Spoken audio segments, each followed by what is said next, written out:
Hello and welcome to a new video guide for cloning an event. On the home page of the Race Admin, you'll see that there is here a little PDF checklist for cloning an event. It's useful to have this by your side when you're doing this function. When would you clone an event? Well, typically we would help you set up your first event on Race Sign Up and take you through it, guide you through it. When you come to do your second event and subsequent events, the easiest way to get them set up is to find a previous event that's of a similar format and clone it. And this video guide will just take you through how we go about cloning an event. So first of all, I'm going to go to the Race Sign Up event setup menu item, and I'm going to select a previous event. In this case, I'm going to select the Matley Heath event as the one that I want to clone. So to commence the cloning action, I'll first click on this button here, duplicate this record. This will basically take a copy of the event configuration tab for Matley Heath and present it as a new record ready to be saved. So I need to change the title, and the event I'm going to create is at Bramshall. This next step is really important because all we've done by clicking on duplicate the record is made a copy of the event configuration tab.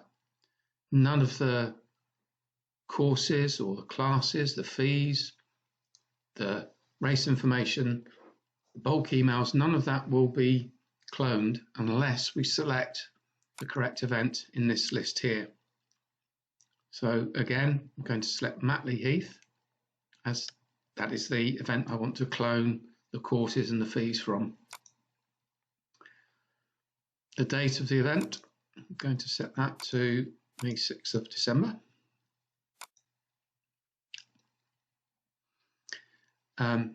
Leave the rest of this as is. I'm going to come down, first of all, let's just change the event inquiry email to myself.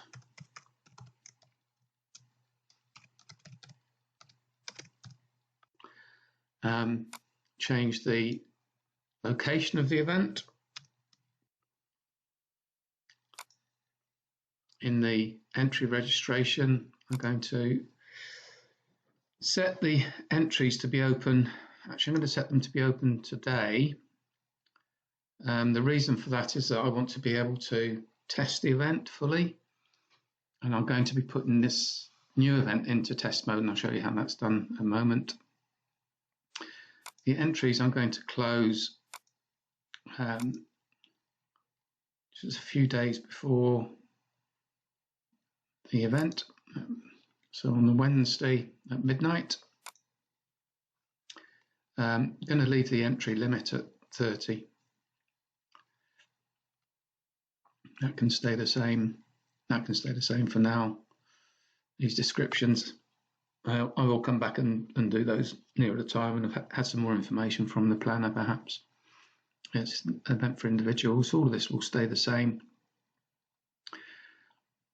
I'm just going to pop into other options. I don't want to passcode protect the event at the moment, so I'm going to take those out. But I do want to put the event into test mode. What does that mean? Well, when you've got an event in test mode, it won't appear on the Race Sign Up homepage, but you can get to the event yourself. You can do a test entry all the way through to test payments. And this is really useful because it allows you to make sure that you have the entry page set up as you want, collecting the information that you need, and that the fees are calculated in the way that you expect. Save the record, very important. On saving the record, we can see now that the Bramshaw event is featured in the list of my events. And if we click on it, and I'm just going to hide this list of events now, just to give me a bit more of a working area for the tabs for this Bramshaw event. So we can see the Bramshaw event is here, that it's been cloned from Matley Heath, and everything is as I just set it up when I saved the duplicated record. So now what I can do is I can just go along and make any changes that are needed from the Matley Heath information to make it suitable for Bramshaw. So the things that are copied across, the things that are cloned, courses. So here we can see that we have got the 3 courses that were on the Matley event, and they're available for the Bramshaw event. I don't want a yellow course on the Bramshaw event, so I'm going to delete it. And to do that, I go into the edit screen and click on delete. I also know that my course distances are a little bit different, so I'm just going to make the changes. I have got a climb figure from the planner, so I'm going to put 80 meters in there, and come back to start lane later. And the description, I'm just going to put for blue event, 18 controls, experienced in teams only, and save that. And so on, and I can go through making any changes suitable for the Bramshaw event.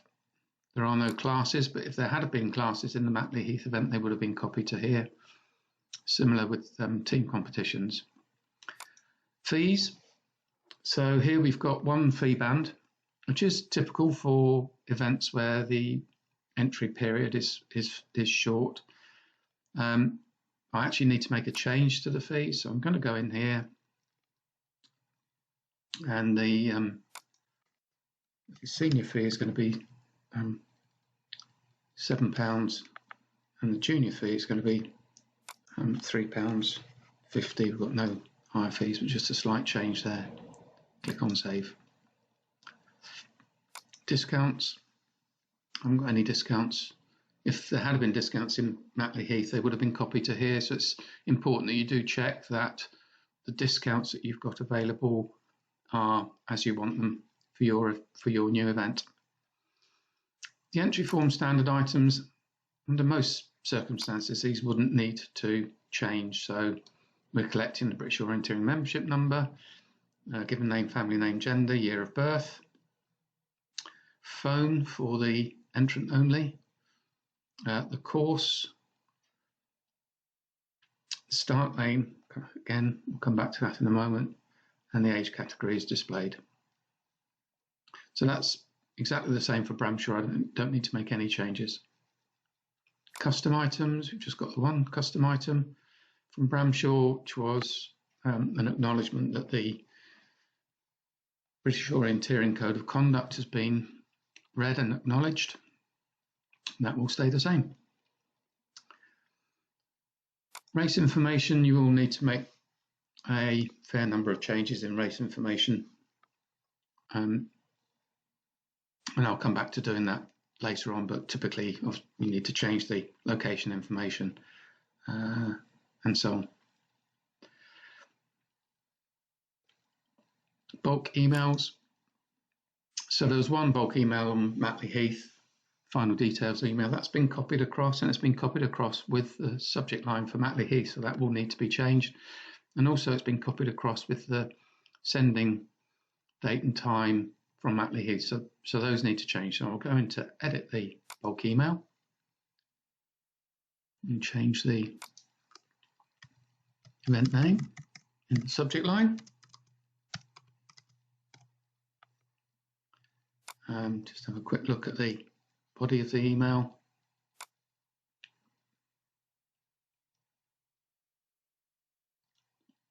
Nothing in there that needs to be changed.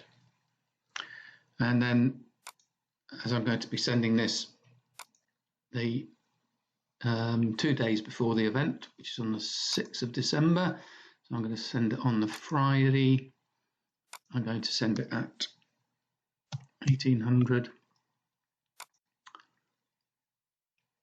Again, set the no sending after Friday at 2300, and I'm ready to save it. So that's all that you would need to do with the information that's being cloned. One of the things that isn't cloned from a previous event are start lanes, and the reason for that is that when you initially set up a start lane, the system will create the start lane slots for you, and then you might want to go and adjust those start lane slots, and I'll take you through that in a second. So if we were to clone the start lanes from the Maply event, then the start lane slots would be created, and it might be that the start lane that you want for your event is different to the start lane that you're cloning from. So we leave this as an additional setup that you would need to do if you're using start lanes. And I'll just go through how I would create the start lane for an event. So I'm actually going to go back because the start lane that I want to use is pretty close to the Matley Heath one. So I'm going to go back to Matley Heath event.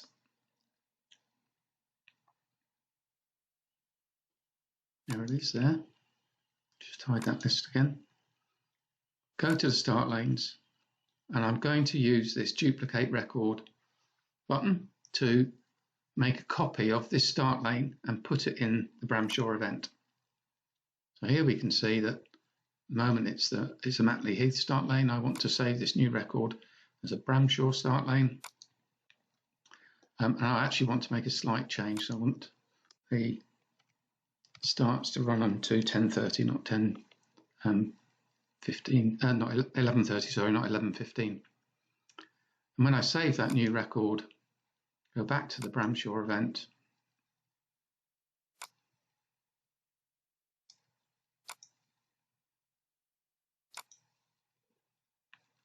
I can see now that I've got a start lane in here, and that the system has automatically created the 4 start lane slots for that start lane.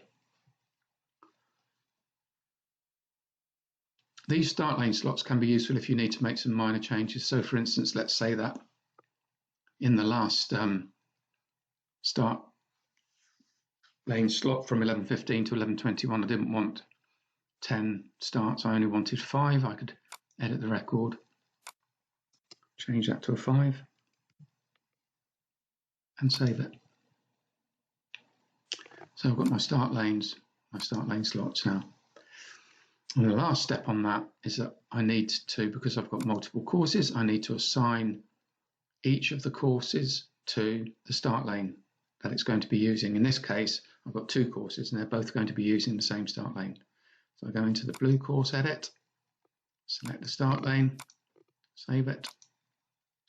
Light green course edit, select the start lane and save it.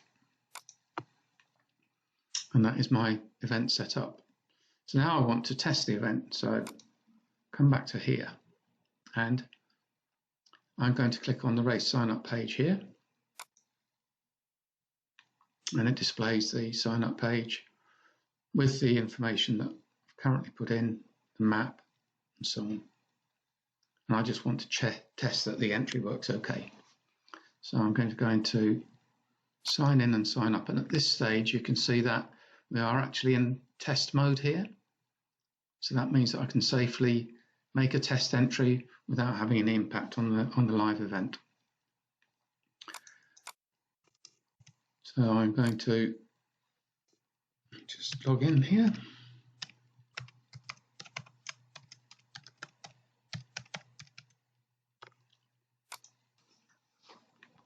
And here I'm going to be signing up to the SOC Club event at Bramshaw. That's all looking good. Here are the people in my profile. Just going to add myself to the event.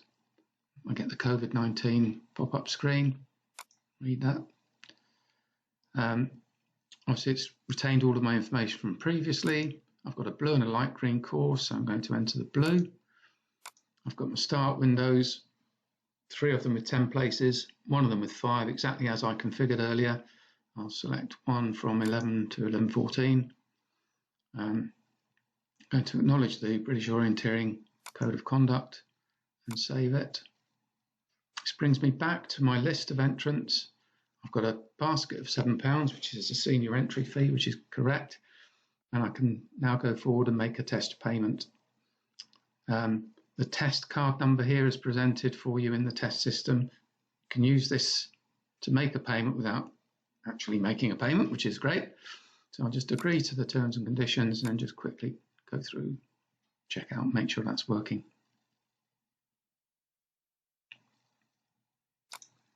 So it's 4242 all the way through, 16 digits. Any future expiry month, any CVC, anything in the name, anything in the postcode. I can see that I'm going to be paying £7.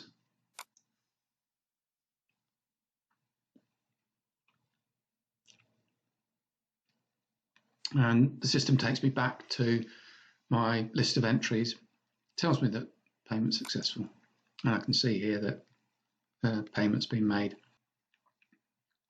Select Bramshaw again. I can see I've got one entry there, and I can see the payments. So here's the payment that's been made. If I click on the amount, I can see what that payment was for, my senior entry. So that's all good. So now, having tested the system, I want to put the event live.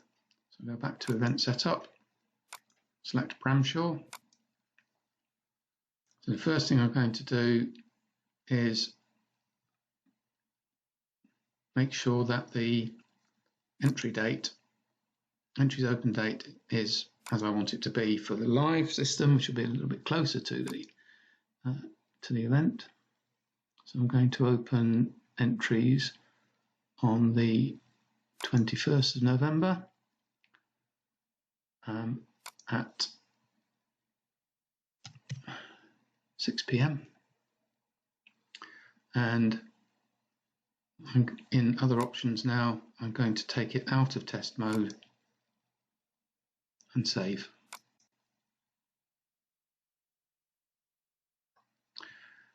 So just to show you that the entries and the payments have been deleted, the test entries and test payments have been deleted. Go to Bramshaw again. You can see there's nothing in the entries there and no payments there. So that's all looking good. So I can now just go to the race sign up homepage, and I should see Bramshaw event in the list of events. There it is. And entries are going to open on the 21st of November. Let's have a quick look at the page. All seems to be looking okay. And that's it, I'm done. The event has been cloned. Thanks for listening.